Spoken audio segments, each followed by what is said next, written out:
And after conquering the last outpost of civilization, he sat down and wept because there were no more worlds to conquer. That was the beginning of the Grecian Empire. The Empire of Greece ruled from 331 BC until 197 BC.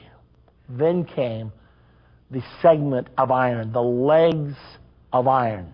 The legs of iron were the Roman Empire. Now, the Roman Empire was strong, consequently it lasted the longest. The Roman Empire ruled from 197 BC until 284 AD, almost 500 years. It was lower in quality and in culture, but it was strong and it was powerful. This is very familiar to most of us who know anything about the Bible at all. We know that the Romans ruled the world during the time of Jesus Christ. That's the reason there were Roman soldiers in Israel for the crucifixion. These were occupying soldiers enforcing the will of the world community upon that particular day. And it may interest you to know that Jesus Christ was tried in a Roman court. He was actually tried in a world criminal court. Right now we're very concerned about the moves to create international courts and international systems that all of us could possibly be brought before. But it's not a new idea. Jesus Christ was tried before the Roman court. Rome was the legs of iron, and it was connected to the feet of iron mingled with clay. Remember that we're talking today about the kingdoms that will bear rule over all the earth. That's the prophecy that God gave to Daniel through the heathen king Nebuchadnezzar. Now, we've gone through the first 4 segments. It's very critical to understand that there are 5, not 4. There are many prophecy books that have been written that will simply tell you there are 4 segments to the image of Nebuchadnezzar. However, look closer. Head of gold, arms and breasts of silver, belly and thighs of brass, legs of iron, feet of iron mingled with clay. If we do not make a difference between the legs of iron and the feet of iron mingled with clay, we miss 90% of what we need to know for the time in which we live right now. And the books that I read when I was first starting to study Bible prophecy, Eddie, they did not make a difference. I couldn't figure it out. I saw this and I thought, what's going on here? They lumped the legs of iron, the feet of iron mingled with clay together. And by so doing, they missed the critical message of this entire prophecy. In order to interpret the prophecy, you understand that each part of the image symbolizes a world empire. And so the next thing you do is you open up the encyclopedia, if that's where you go, and you say, well, since the time of Nebuchadnezzar, what world empires have achieved rule over the whole earth since that time? Well, you have Babylon, you have Media-Persia, you have Greece, you have Rome, and then there was another one.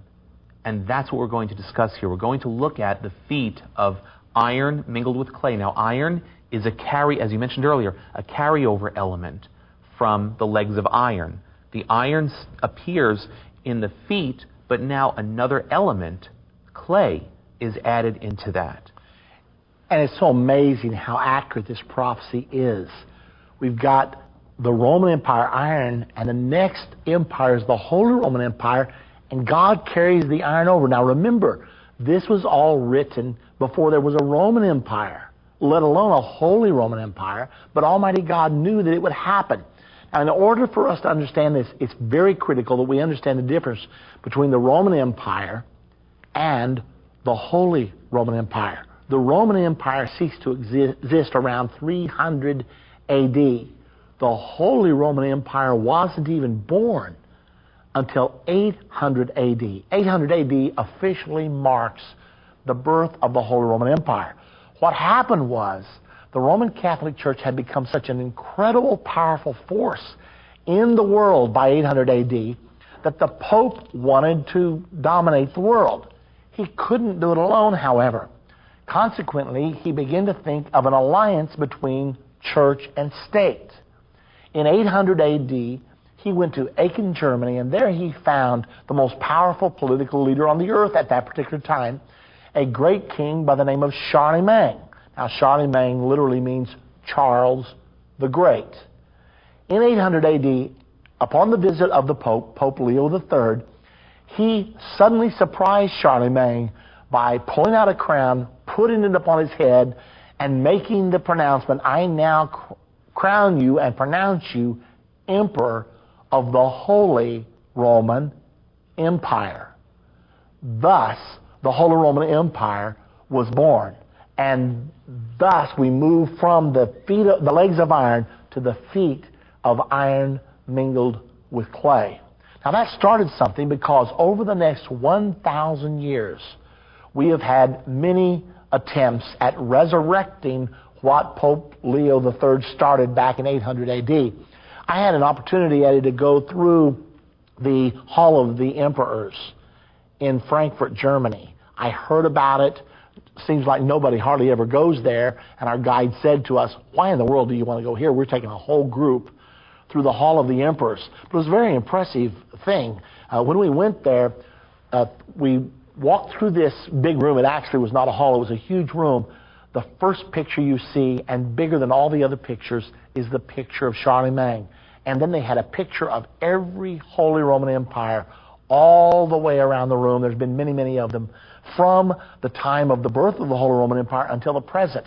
Now, it's critical to remember, as we're talking about all these factors, that there are dreams of the Holy Roman Empire being reborn even right now. We're going to have a whole lot more to say to you about that later on in the series, because there's so much history that the average person does not know. Nevertheless, the Holy Roman Empire was born in 800 AD, and this was, in fact, the beginning of the empire of the iron mingled with clay.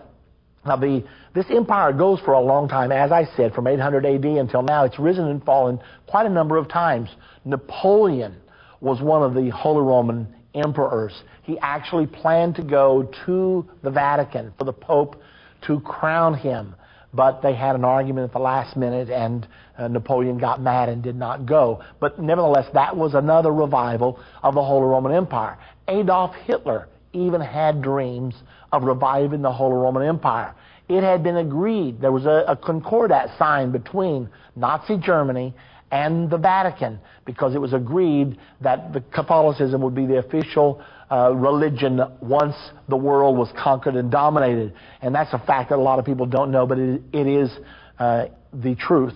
So when we see all these things coming into play here, we're beginning to see that the Holy Roman Empire has never really vanished totally. It has continued to rise from 880 until the present time. And what you're doing is you're defining the Holy Roman Empire as the political leader of the day combined with the religious leader of the day, which always happened to be the Pope at the Vatican.